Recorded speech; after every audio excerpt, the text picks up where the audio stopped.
filimka waxa uu ku bilaabanayaa gabar lagu magacaabo Jennifer oo ah qoraa go'aansatay inay meel cidla ah ku noolaato waqti kooban si ay u qorto buuggeeda cusub. iyada oo raadinaysa guri ayaa waxay la kulantay nin lagu magacaabo El, kaas oo ka kireeyay guri. waxa uuna gurigaasi ku yaalaa bartamaha keynta. El waxa uu Jennifer siiyey furaha guriga iyo khariirad muujinaysa halka uu guriga ku yaalo iyo jidka loo maro. Jennifer oo wadata gaarigeeda ayaa waxay soo istaagtay kaalin shidaal si ay halkaasi shidaal uga sii qaadato. halkaasna waxay kula kulantay saddex wiil oo lagu magacaabo Andy, Stanley iyo Johnny. waxay u muuqdaan saaxiibo ka wada shaqeeya kaalinta shidaal. Johnny oo shidaalka ugu shubaya ayaa isku dayay inuu la hadlo si uu u soo jiito, balse Jennifer way iska ilaalinaysaa oo si xushmad leh ayay uga gaabsatay. ugu dambeyn waxay gaartay gurigeeda cusub waxayna bilowday inay alaabteeda dhigato. markaas kadib way fariisatay, laabtoobkeeda ayayna la soo baxday si ay u bilowdo qorista buuggeeda cusub. waxay wacday saaxiibteed waxayna u sheegtay inay halkaas joogayso ugu yaraan hal bil oo aysan rabin inay soo laabato ilaa ay dhammayso qorista buuggeeda. maalin maalmaha ka mid a Jennifer waxay maqashay cod ka imaanaya meel u dhow gurigeeda, waxayna isweydiisay halka uu codkaasi ka imaanayo maadaama aysan jirin cid kale oo halkaas degan. isla markiiba waxay u soo baxday dibadda si ay u ogaato halka uu codkaasi ka imaanayo, balse ma aysan la kulmin qof halkaasi jooga.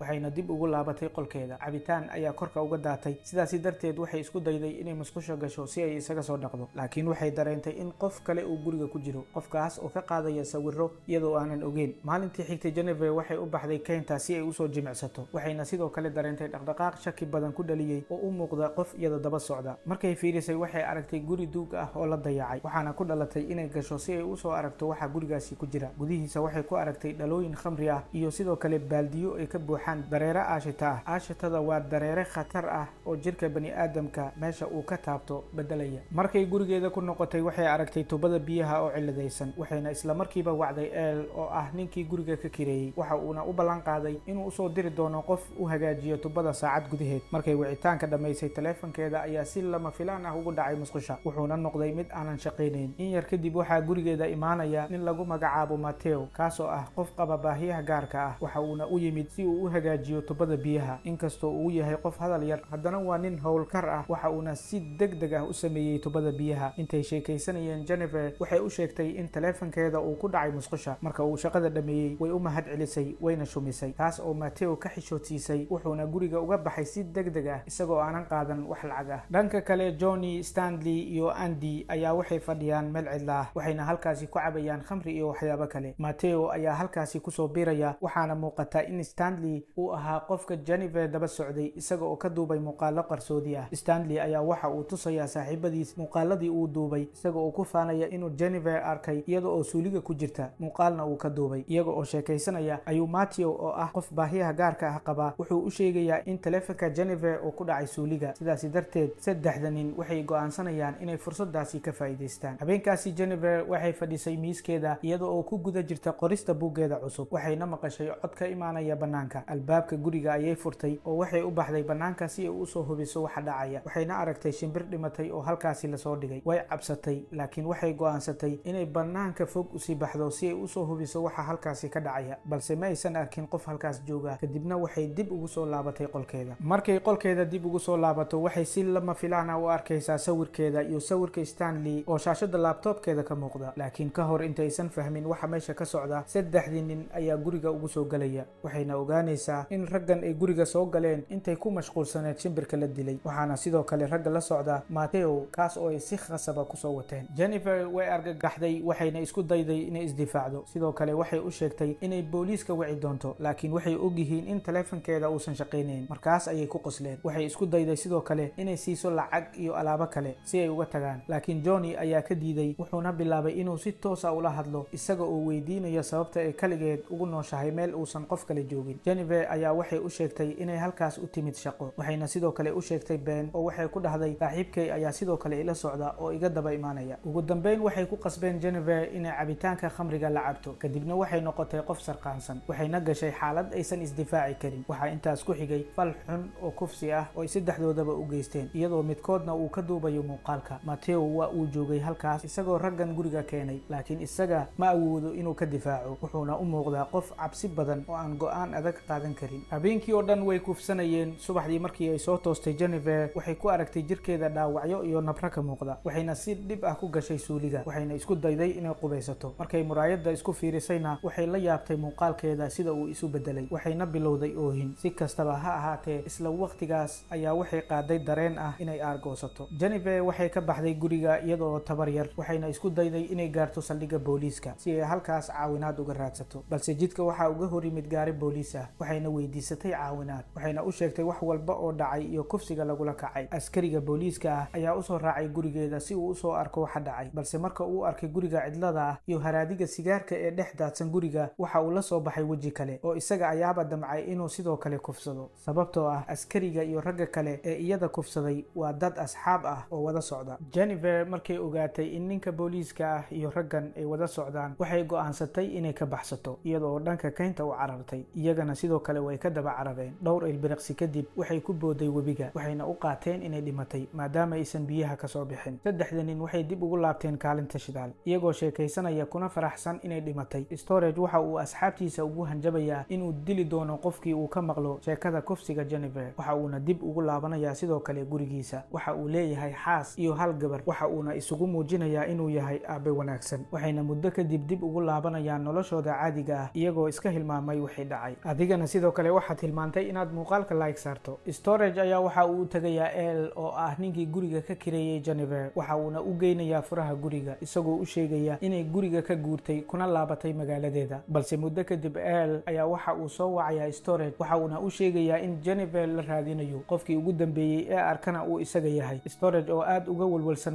mustaqbalkiisa ayaa waxa uu go'aansanayaa inuu El dilo si aan loo ogaan waxa uu sameeyay. Mateo oo ah ninka baahiyaha gaarka qaba ayaa waxa uu dareemayaa walwal iyo walbahaar, waxa uuna go'aansanayaa inuu dib ugu laabto meesha uu falka ka dhacay si uu u soo hubiyo in Jennifer ay dhimatay. marka uu halkaas tagana waxa uu arkayaa kaliya tinteeda iyo sidoo kale dharka Jennifer oo dul sabeynaya biyaha, wuxuuna aaminayaa inay dhimatay. laakiin Jennifer way nooshahay, waxayna ku sugan tahay meel kaynta ka mid ah, halkaas oo ay isku daaweysay. maalmo badan ayay ku qaadatay inay ka bogsato nabaradii soo gaaray. intaasi kadib Jennifer waxay bilowday inay urursato hub kasta ay heli karto. waxayna soo qaadatay dhar madow, waxayna samaysatay aalado ay ku difaacdo nafteeda. midiyo, biraha jikada iyo sidoo kale bastoolad ayay ka soo qaadatay guriga El. waxay bilowday inay mid u ugaarsato raggii iyada dhibaatada u geystay. Stanley ayaana noqday qofka ugu horeeya. waxay ugu tagtay gurigiisa. maalintaasi waxa uu joogay gurigiisa isagoo khamro cabaya, wuxuuna arkay shimbir dhimatay oo albaabkiisa la soo dhigay. wuxuuna isla markiiba soo xasuustay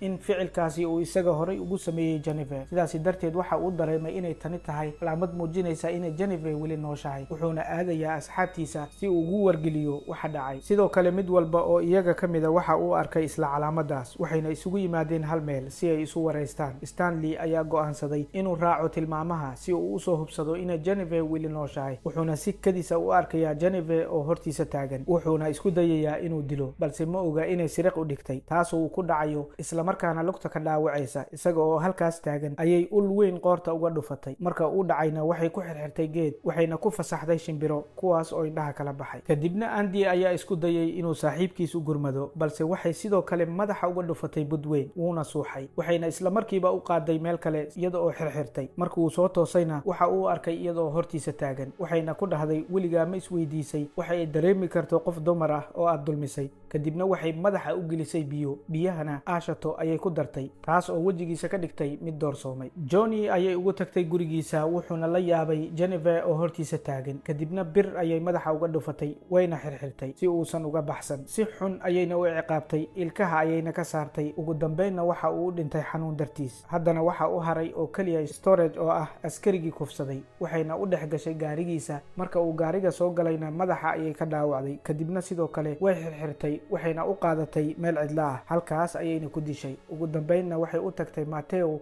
oo ah ninkii baahiyaha gaarka ah qabay, kaas oo aanan kufsan balse kusoo hogaamiyey dhalinyaradan si ay u kufsadaan. markii uu arkay waxa uu weydiistay cafis, waxa uuna ku dhahay aniga waxba kuguma samayn, waan ka xumahay wixii kugu dhacay, fadlan i cafi. laakiin Jennifer waxay ku dhahday cabsida hadda kaa muuqata waa isla midii aan aniga dareemayay markii la ii kufsanayay. wuxuuna isku dayay inuu baxsado, laakiin way soo qabatay oo waxay ku dishay xarig. filimkana waxa uu ku dhamaanayaa iyada oo ka laabanaysa keenta, isla markaana uu ka muuqdo wejigeeda xanaaq aad u fara badan, waxayna si toos ah u aaday saldhigga booliiska si ay isugu dhiibto. fikirkaaga qaybta commentiga noogu reeb, ka waran haddii sidaas la yeelo ragga Soomaaliyeed ee dumarka kufsada.